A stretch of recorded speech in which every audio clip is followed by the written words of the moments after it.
Okay, welcome everybody. Thank you for jumping into GEG Nagoya's 2020 YouTube online live series. This is episode 8. Yes, we've been doing this since January before we knew we were going to have a pandemic. So thanks for tuning in. If you're watching a little bit later, thanks for watching afterwards kind of thing. Please throw your questions and your comments in the chat. I've got my phone going on here. As many ed tech people are these days, very, very busy. This is another one where I'm going to be on my own. So I'm going from a few different devices. Now, today, the topic is Google Jamboard. And if you tuned in to the last episode in July on Google Drawings, much like Google Drawings, it's a neglected app. So hopefully today we're going to convince you that Google Jamboard is something that you might want to use sometimes in your classroom. So without further ado, I'm going to go ahead and share my screen here and begin with a little bit of the typical propaganda that we like to go through, and then we're going to jump right in. Hold on one moment here, folks. Okay, so once again, this is episode 8 of our Google Tools for Teaching and Learning YouTube Live 2020 series, coming to you from Central Japan from Google Educator Group Nagoya. Today, we're talking about collaborating in real time with Google Jamboard, which is a digital whiteboard from Google. We'll tell you a little bit more about it and show you what you can do with it. Just to let you know now, episode 9 will be on September 2nd, learning engagement using YouTube. So tune in on September 2nd, Wednesday, 8 p.m. Japan Standard Time for that. So again, we are GEG Nagoya. You can find us at www.gegnagoya.com, as well as on Twitter and on Facebook. Please reach out and join us. Just a little bit of GEG information. There are many Google Educator groups across Japan. As I always say, this is a slightly older map. It's hard to keep updated. We're up to well over 30, probably about 35 Google Educator groups across the country. So if you're wondering, how can I get involved? Look online, reach out and try to find your Google Educator group in your area of the country. So what are Google Educator groups? Well, they are groups of volunteers. No, we do not get paid by Google. Our focus is educational technology. We are collaborative. We have online events and offline events, well, face-to-face, in-person events. We have paired with a couple of other groups we'll tell you about in just a moment. But we do things like this, YouTube Live online sessions. We're currently running a Google Educator group, Google Certified Educator exam study group for level 1. We'll be doing more of those in the future, so stay tuned if you want to get Google certified as a teacher. We've done unconferences with EdCamp Nagoya, and among other things. Hopefully when the pandemic's done, we'll get some face-to-face events going again. Also, look for GEG Asia Pacific Connect. If you throw in GEG Asia Pacific Connect, our Google site will come up. This is a group of GEG leaders that are putting on events periodically each year and throughout the year for people in the Asia Pacific region. A great opportunity to learn through our videos and events, as well as connect with educators across the Asia Pacific region. And we often pair with ETJ Aichi, English Teachers of Japan, the Aichi branch. We do events with them face-to-face. Yet to do one online, but we hope that's going to happen, as well as edcampnagoya.com. We are planning something for the fall for EdCamp Nagoya, so stay tuned for that as well. Also, go to the Google Teacher Center if you're curious about certifications, and you can learn how you can be Google certified as well as become a trainer or an innovator. A lot of cool people you can meet and a lot of good stuff to learn through that. So what are we going to do today? Well, first, we're going to do an overview of Google Jamboard. We're going to show you examples of how you might use Google Jamboard in your classes and maybe even your meetings with your department or your school. And we will show you 2 different uses of Google Jamboard. One is the browser version, which we will start with, and the other is the iPad or tablet versions, which have different functionality within the app. So yes, it does matter, and we'll tell you about that in just a moment. So what is Google Jamboard? Basically, this is what Google Jamboard is. It is an app within Google Drive, But it also comes with this mammoth device. It's a really big TV. Think of one of the bigger Apple TVs you've seen, much, much bigger, okay? And essentially, with this tool, which you do not necessarily need to use, you can you can scribe, you can write, you can type, you can actually have a Google Meet face-to-face meeting with other people that are using the same device. You can upload Google Docs and slides and things like that. You can upload images and add links.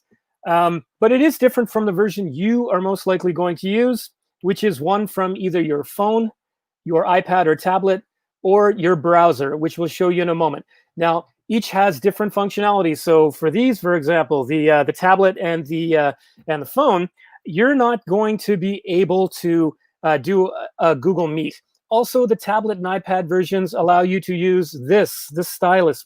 You can use the stylus with your phone if you want. Doesn't work so well with a browser using a laptop, of course. It's a lot easier to draw with the stylus than using your trackpad. Those are really the biggest differences. So really, you do not need that, which will cost your school thousands of dollars, though it is really, really cool. Comes with special styluses and things like that. So you'll probably be using this or your laptop. Just kind of look, hey, everybody. I can see Israel there and Isabel and Aaron. Nice to see you. Please throw your comments. I know a few of you now that are watching, you've got knowledge of Jamboard. So if you have ideas or examples, please feel free to throw them in the link. So without further ado, I would first like to show you some examples of things made with Google Jamboard. So this is what we call a discussion board or an individual response prompt. So this is an example of, how do we improve racial injustice? Now, why do I have these little numbers here? Well, if you go to each frame, these are not called slides, they're called frames. Notice I have numbers.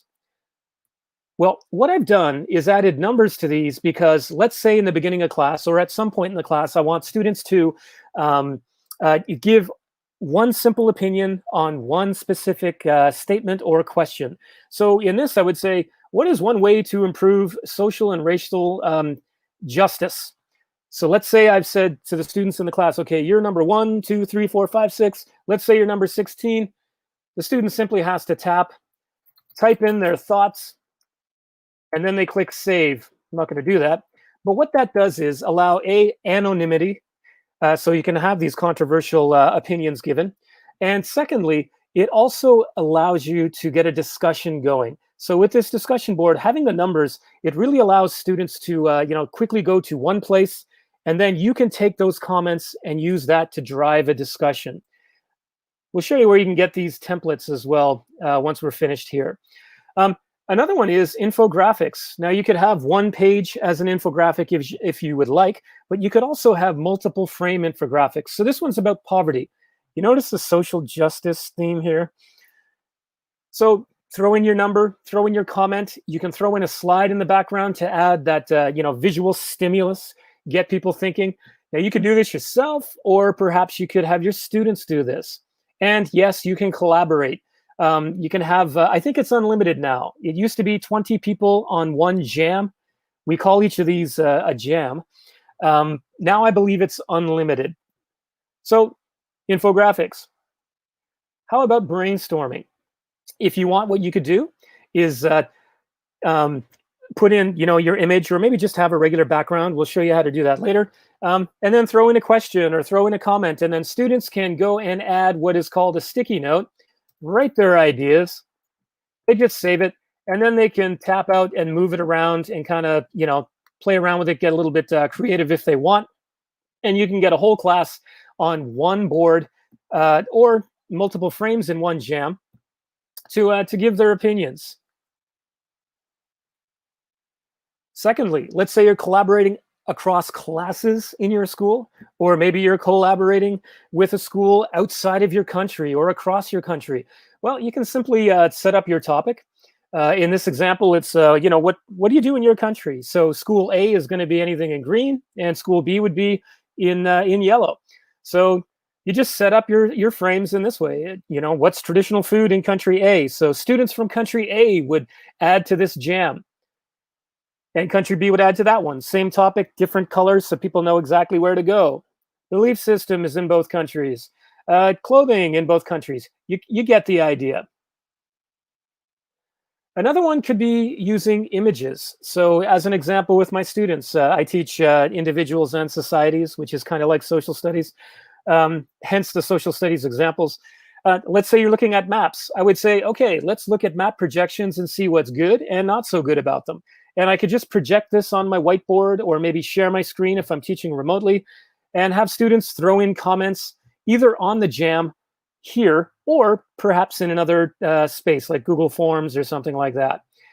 And of course, this gets them to think. So you could put images that challenge students to think a little bit. And then you can have a conversation. Well, of all those maps, what do you think was the most accurate map? So observational skills is something you could do with Jamboard. Just get your images in there. Sketchnoting is another one. Not easy to do with your finger in a browser, so I do recommend you use the stylus, right? This is a quick one I put together on Shinto. Students like to draw. Some people prefer to write by hand. So if you have a stylus and a tablet or an iPad, and if you really have a big Jamboard, that would be cool.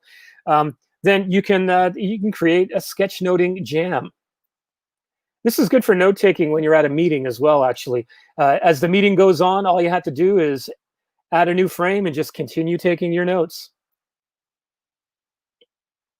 First day of class, hey, throw in an introduction. Tell us a little bit about yourself, right? All the students have to do is click and create a new frame, or you can set it up and again, put numbers. Each student, your frame 1, your frame number 2, your 3, your 4. You don't even need to put the numbers in, in a sticky note, but it would help them. But the numbers are here anyway. They'll see the number. When I'm at frame number 2, they'll see it right up there. But hey, why not an introduction? Tell us a little bit about yourself.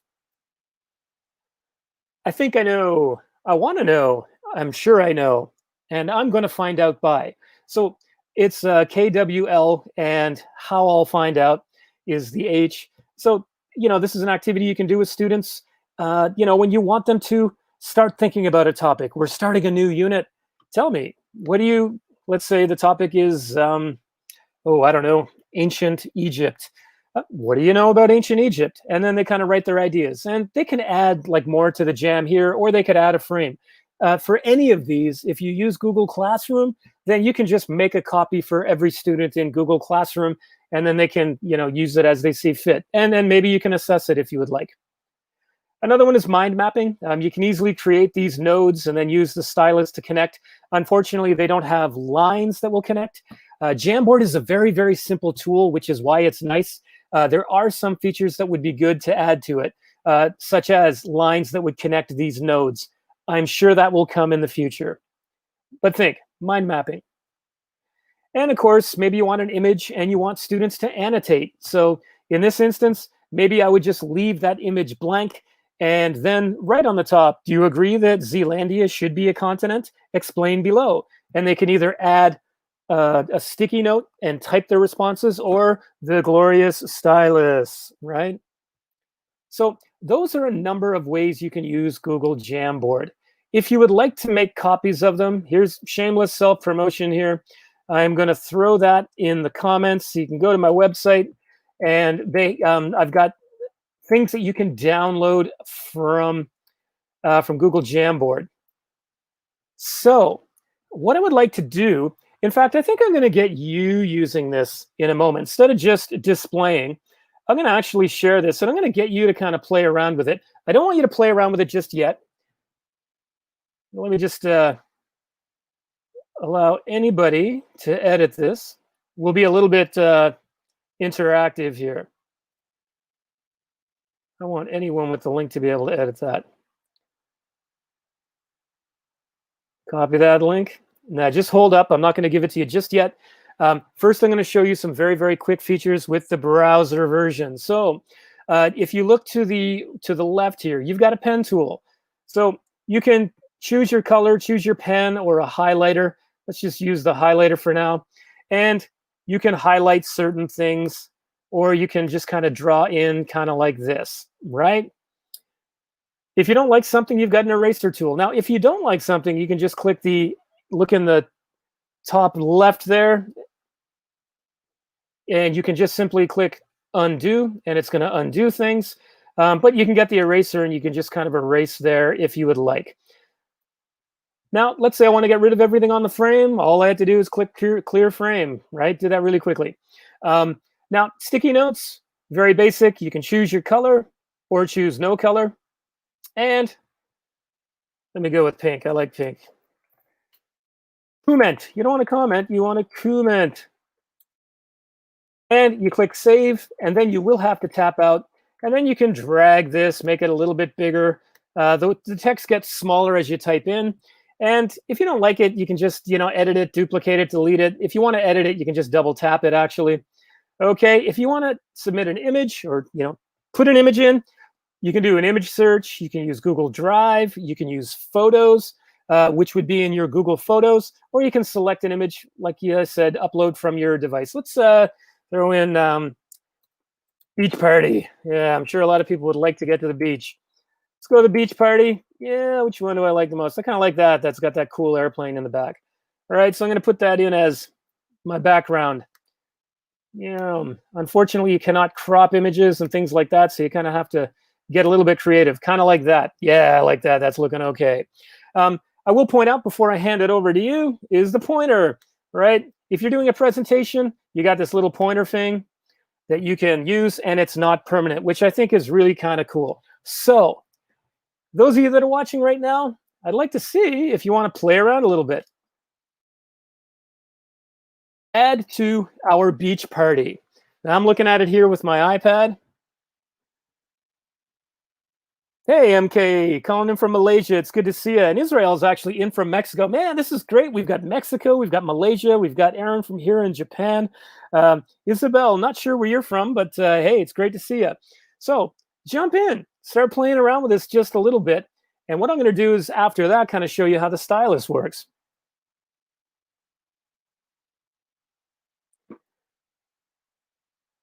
In fact, maybe I'll show you the stylus as people are kind of adding to this. Go ahead, and if you want to add a frame, as people are getting on this, I'll show you a few little features of Jamboard. So first off, yeah, we got somebody writing. It's an anonymous Kiwi. I like it. Now, up here at the top where it says expand frame bar, that gives you a bit of functionality, right? You can tap on that. And if you want to add a frame, you can add frames right here, right? See how I've added a frame? I can add a frame in between frames, which is quite nice. Now, you might not be seeing that because you're on the Jam, but that's okay. You can come back and check this out. Now, within the expanded frame, you'll notice each frame has this little, the ellipses, right? The three little dots in the top right. You click those three little dots, and that's where you can duplicate a frame. So if you want a nice background, you can duplicate that and put it in as many frames as you want. Keep that consistency going. I'm going to keep that there. I think I might delete one of these frames, maybe two of them. So that's pretty straightforward. Also, if you want to have a different kind of background, okay, so if you're playing around on the Jam, great. MK, was good to see that. We had some Kiwis kind of playing around there, the anonymous Kiwi. I like it. Note here that, I got to go back to my pointer. One thing that when you want to select stuff, you always have to go back to your pointer, right? Not your laser, but your pointer here in the middle. All right, so we've got hi from Castle Guy. All right. Hey, I live in Shidami. So I'm right there in Moriyama-ku with you. So let's say I want to add a frame here. I've already added a frame. Let's just go to it. And if I want, I can add a background. Now, adding your own images is the best way to create a background, I think. But there's different ways to add backgrounds. It's very limited, but if you want, for example, you could add this paper background kind of thing. And now I'm going to use my stylus on my iPad. Got my trusty iPad right here. And I'm going to tap my pen. And I'm going to choose maybe the color blue. And I'm just going to kind of start writing. Hi, everyone. So you can see I'm on a different device. I don't write very well on this iPad kind of thing. I'm loving it. Not trying to deliberately plug McDonald's. So now you can add, let's say if you want to change the background, I didn't like that, so I'm going to go here. Hey, that's kind of cool. Maybe I want to use, something with a little bit better contrast. So you can go up and you can just kind of play with that and see which one you like the most. Now, I would like to go back. I'm going to go back to that first slide here. And I want to talk about using the iPad or a tablet. Now, here's the problem. StreamYard does not allow you to share mirroring on an iPad. I've been trying this several times. I've done the work, the background, can't find anything on it. So unfortunately, you're not going to be able to see some of the tools in the iPad that I want to show you, but I will be able to explain them and you'll be able to see how they work. So first, if you go over here to your, well, it's a highlighter, but this is your pen tool, right? So I'm going to choose pen. Let me just stick with a dark color here. Now, oops, somebody's putting in a beach ball. Nice one. I like it. So if you look over here at your pen tool, okay, now this is the browser version that we're looking at. If you look at it from an iPad, you are going to get at the bottom something that says assistive technology. It's within the pen tool. I'm going to share with you a place that gives you the iPad version on how to use this. It's on my my YouTube channel. But if you tap that, you will see assistive drawing tools. And so, for example, on my iPad, I'm going to choose one. In fact, I think I know this is really bad web presentation, but I'm going to throw that your way right there so that you can kind of see that it does exist, right? So if I choose, for example, the text, right, it means that my text as I write, tap out, what it's going to do for me is take my text and turn it into typed text. And so then I can make that a little bit bigger. I can move it around. I can kind of, change the positioning of it and that kind of thing. So it's a pretty good tool if your writing like mine is kind of messy, right? So that's one thing you can do. Now we're going to the next thing. Let's say I want to draw shapes in that, but my drawing of circles isn't very good, right? This is great for younger children. If I circle that airplane up there, what you're going to see is that I've circled the airplane. It's not a perfect circle, but now I have a circle. I don't want that on top of the airplane, so I'm going to kind of move that. I'm going to make it a little bit bigger. And then I can go back to my writing tool if I want, and I can start writing text. Kind of thing. All right, so I did not use the assistive text tool there. There's a third one under the pen tool that you can use as well. There is an assistive doodling tool, right? So let's say I want to draw, we've got an airplane there. Maybe I want to put some mountains in the background. So I'm going to try to draw some mountains here. And what happens is you get a pop-up that shows you some options. And the ones that I'm getting aren't that good. For example, the one that they suggest, one of them is a paper airplane. So I'm going to click my little check mark and, I can make that a little bit bigger, but actually that's a tent, not a paper airplane. So let's put a tent in our beach. But I don't want a tent. I want to put some mountains in the background. So I'm going to try that again. I'm going to draw some mountains. And yay, I got my mountain. You're going to see that pop up. Again, I'm using the stylus and I'm drawing, make my mountain just a little bit bigger. Now, let's say there's something in there that I don't like. With the iPad, all I had to do to delete that circle that's writing, it's in there. I don't like that much. So I've highlighted it and I'm going to just click it and drag it. And notice it's deleted there. Let me get rid of that writing too. Okay, I didn't mean to do that, so I'm just going to hit my backspace. Remember, you can always go to backspace when you want to change things up. So that would be 3 of the assistive technology tools. Now, another thing in your iPad that you get is a plus button. So here, when you're looking at the right side, there's a little plus button that you can tap. Now, unfortunately, I can't share an iPad screen with you in StreamYard. But again, we'll give you a link to that where you can learn from a short YouTube video. It's about 8 minutes long. But you can add things like stickers. So let's say I want to put that in there. Yeah, I kind of like that. That's pretty cool. Going to make it a little bit bigger. Just going to tap it there. Whoops, got the wrong one. That fell in behind. So just going to undo all of that. Let's put another sticker in there. Let's see. Let me go with the, yeah, let's go with a thumbs up. We like thumbs up.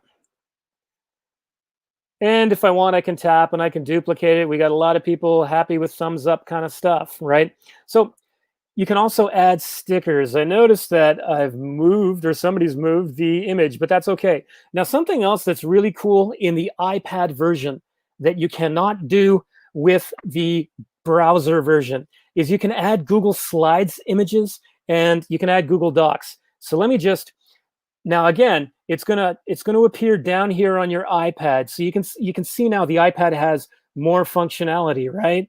So if you click the little plus button that you would see underneath your laser on a tablet, then you can go and you can find examples. Let's say I'll go with the French Revolution here. I'm going to throw a Google Doc in there. Notice there's a little Google Doc in there. Now I'm going to make that just a little bit bigger. And click expand, and this is multiple pages in this doc. You're going to see that expand a little bit. I'm going to drag it and drop it out and then close it. And you notice now I've got a Google Doc sheet in there. That's going to get a little bit bigger in just a moment. Just get my sticky thing here. I can actually make this bigger if I want by doing this, but if you look at my iPad version here, it already is like a little bit bigger. I can see on my iPad the things are changing, but you can see that that is a Google Doc, which is quite cool, right? So let's now put in something else. Let's put more Drive content in. Let's put some Google Slides in there. Let's see, I think I have one here in my note-taking strategies. So you notice in the middle there, it's kind of popped up, right? So I'm going to expand this a little bit, and I'm going to take this slide that I have, and I'm going to make it just a little bit bigger. And just get back to my pointer here, and I'm going to just kind of put that in there. And that is a slide from Google Slides. So you can see you can add more content. You could add a Google Doc. Now, remember, it's just an image, but let's say there's that perfect quote in a Google Doc and you quickly want to just throw it in there. That's what you can do with it. Note-taking strategies, or sorry, Google Slides, one slide or all slides, you can throw them in there. If you know you've got a really nice looking slide, you could just take it straight from Google Slides and throw it inside your Jam. I'm going to show you one more thing that you can do. Let me just reverse my camera here.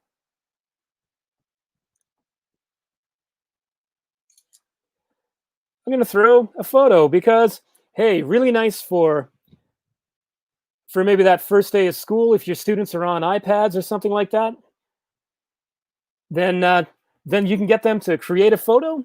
Let me just tap out of that here. Whoa, close something up here. So now I got my photo and I can kind of be playful with that. So, you know, that first day back to school kind of activity. Maybe get students to take a photo of themselves and then throw that in the Jam. And then they can start, you know, either writing with a stylus or their finger even, and draw pictures and whatnot. So I told you this is going to be a quick one because essentially that is Google Jamboard. I'm going to just show you a few things. If you go up to your ellipses in the top right, this is where you can rename your Jam. You can download it as a PDF. You can save a frame. This whole thing I can save as an image if I want. I can delete. I can make a copy. If you want a feature seen in Google Jamboard, then you can click Send Feedback to Google. And of course, the sharing, right? In any Google tool, if you click the blue share button at the top, then you can change the link so everybody can use it, and you can make them editors and that kind of thing, which is what I did with this as we were working together on this. So two things that I want to quickly do. I'm going to go to Jamboard here. I'm going to throw this link in again. These are two YouTube videos. One is on the browser version. One is on the tablet version. But also, you can copy samples and templates here if you would like. You can click on them. If you click the template, it's going to force you to make a copy. If you click on sample, you can see an example. So let me just kind of throw that in the YouTube chat for you there. And essentially, That is Google Jamboard. So let me just kind of go back and give you a couple of reminders. I'm going to throw in one more reminder too of September, the link to our episode next month.